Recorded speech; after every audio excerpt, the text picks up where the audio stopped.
Bonjour à toutes et à tous. Je vous propose qu'on commence cette conférence trimestrielle, cette conférence de presse trimestrielle de l'Observatoire. Avant de passer la parole au professeur Mouillard, je voudrais donner quelques éléments d'information sur une décision importante qui a été prise par l'autorité de contrôle prudentiel et de résolution, l'ACPR, l'autorité de supervision des banques, qui a pris une position à la fin du printemps concernant le cautionnement des crédits immobiliers. Donc ça nous concerne bien sûr au premier chef Crédit Logement, ça concerne plus largement l'ensemble du financement de l'immobilier résidentiel, puisque aujourd'hui, plus de la moitié des crédits sont garantis par des cautionnements. Ce que la CPR a souhaité faire, c'est revoir sa doctrine concernant les exigences de fonds propres demandées à ceux qui exercent ce métier de caution. Aujourd'hui, il y a deux formes juridiques pour l'exercer. Le format établissement de crédit, banque, société de financement, qui est celui sous lequel Crédit Logement exerce cette activité. Et puis le format assurantiel, parce qu'au fond, la caution, c'est quelque part une logique d'assurance aussi, c'est une logique de prise de risque et de garantie de risque. Et historiquement, ces deux modes juridiques, qui sont tous les deux régulés par la CPR, avaient des traitements en termes d'exigence de fonds propres qui étaient complètement différents, parce que basés sur des réglementations prudentielles elles-mêmes différentes. D'un côté, solvabilité 2 pour les assurances, de l'autre côté, BAL 3, CRR en traduction européenne, pour les établissements de crédit, banques, sociétés de financement. Donc la CPR a souhaité d'abord harmoniser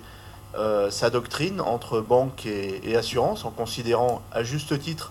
que le risque porté était exactement de même nature, au-delà de l'aspect juridique des choses. Et puis, beaucoup plus loin que ça, et c'est sans doute le point le plus important, la CPR a revu sa doctrine sur le niveau même de ces exigences, en lien avec la Banque centrale européenne, pour permettre une reconnaissance encore plus complète de la caution dans le traitement prudentiel dans les livres des banques qui souscrivent à des cautions pour se protéger. C'est un point, je pense, qui est assez majeur, dans le sens où, vous le savez, la caution telle qu'elle est pratiquée est une spécificité très française, une spécificité qui a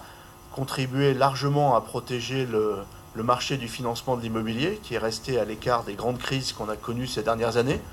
Alors, bien sûr, il n'y a pas que la caution qui y a contribué. Il y a aussi le fait qu'on a des pratiques de crédit en France qui sont responsables, qu'on a un encadrement réglementaire et juridique qui est très fort, qu'on a une pratique orientée autour des taux fixes, qu'on a une pratique orientée autour de l'octroi du crédit à partir de la solvabilité des emprunteurs. Mais là, ça boucle complètement avec le mécanisme de la caution qui, lui, privilégie cette logique de solvabilité des emprunteurs au détriment de la seule valeur du bien, qui est le modèle plus hypothécaire. Donc cette spécificité un peu particulière de la France, qui prend une reconnaissance aujourd'hui plus importante au travers de ces travaux de la CPR. Et très concrètement, ce que la CPR a souhaité faire, c'est demander des niveaux de fonds propres à ceux qui exercent le métier de la caution, qui soient calibrés par rapport à la nécessité de ces cautionneurs de résister, d'être capables de résister à des stress importants, des stress sévères.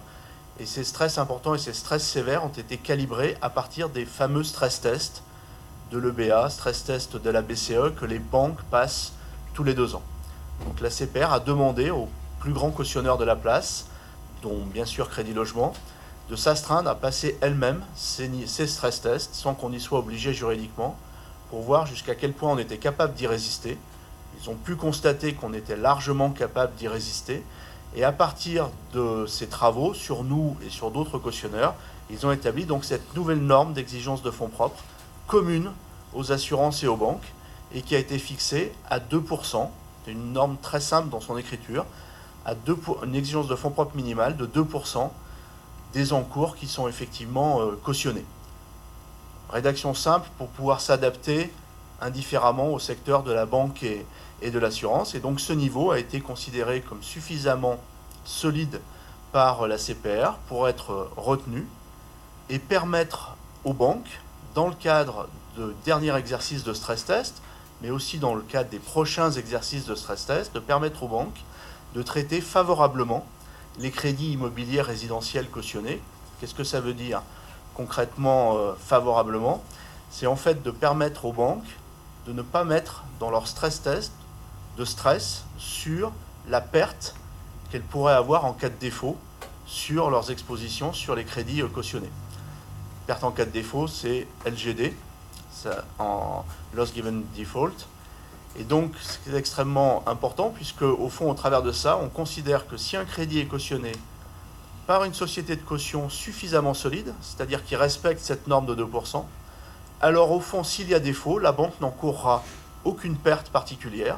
et donc elle n'a pas à se préoccuper de considérer dans le cadre du stress que sa perte en cas de défaut pourrait augmenter du fait du stress économique. Et que donc le cautionneur va jouer pleinement son rôle d'amortisseur du risque de manière solide et particulièrement résiliente dans le cas d'un stress.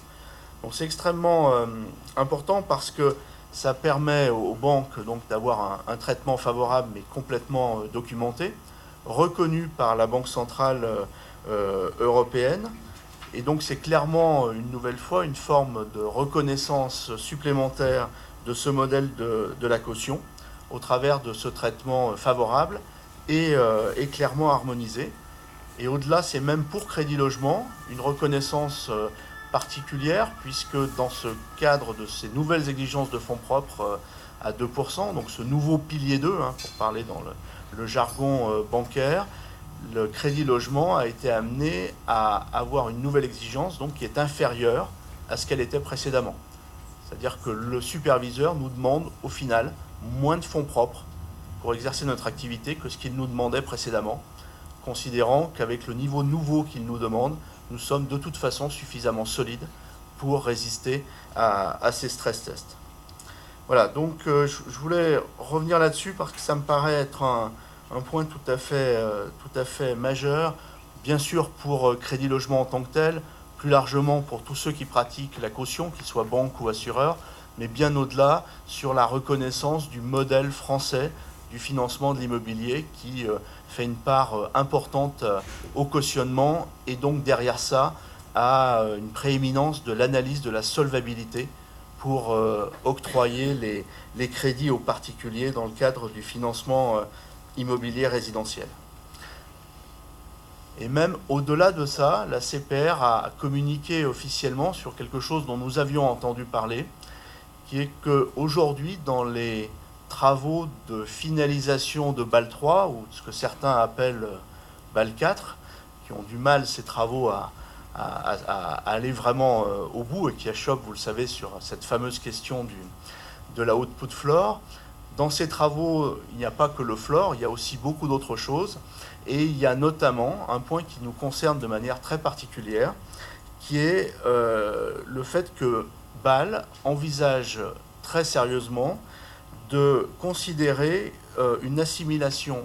explicite et complète des crédits cautionnés au crédit hypothécaire dans le cadre du traitement prudentiel pour les banques. Ça veut dire en français que demain, si cette finalisation concrétise ce point, mais qui est clairement sur la table aujourd'hui, au niveau international, le traitement d'un crédit cautionné pour une banque ou le traitement d'un crédit hypothécaire pour ses exigences de fonds propres sera le même. Ce qui reconnaît bien très clairement une forme d'équivalence de la caution à l'hypothèque dans les traitements prudentiels. Au-delà, on sait même qu'économiquement, la caution est supérieure à l'hypothèque, pour une raison simple, c'est que l'hypothèque ne garantit la banque que jusqu'à la hauteur de la valeur du bien sous-jacent qu'elle arrivera à réaliser au travers d'une vente forcée. Et donc ça peut ne pas couvrir la totalité du capital restant dû de l'emprunteur, alors que la caution, elle, et dès lors qu'elle est suffisamment solide, ce qui est avéré par cette nouvelle norme de fonds propres, la caution, elle, garantit la totalité du risque de la banque. Et donc elle est, de ce point de vue-là, économiquement plus efficiente. Voilà, je voulais revenir sur ce point qui est un point assez fondateur et de la reconnaissance de ce modèle. Si vous voulez aller plus loin sur le sujet, je vous invite à aller consulter la revue de la CPR de juin-juillet 2017, qui se trouve évidemment en ligne sur le site de la CPR, et dans laquelle une page est spécifiquement consacrée à ce sujet et reprend ce que j'ai pu vous présenter à l'instant.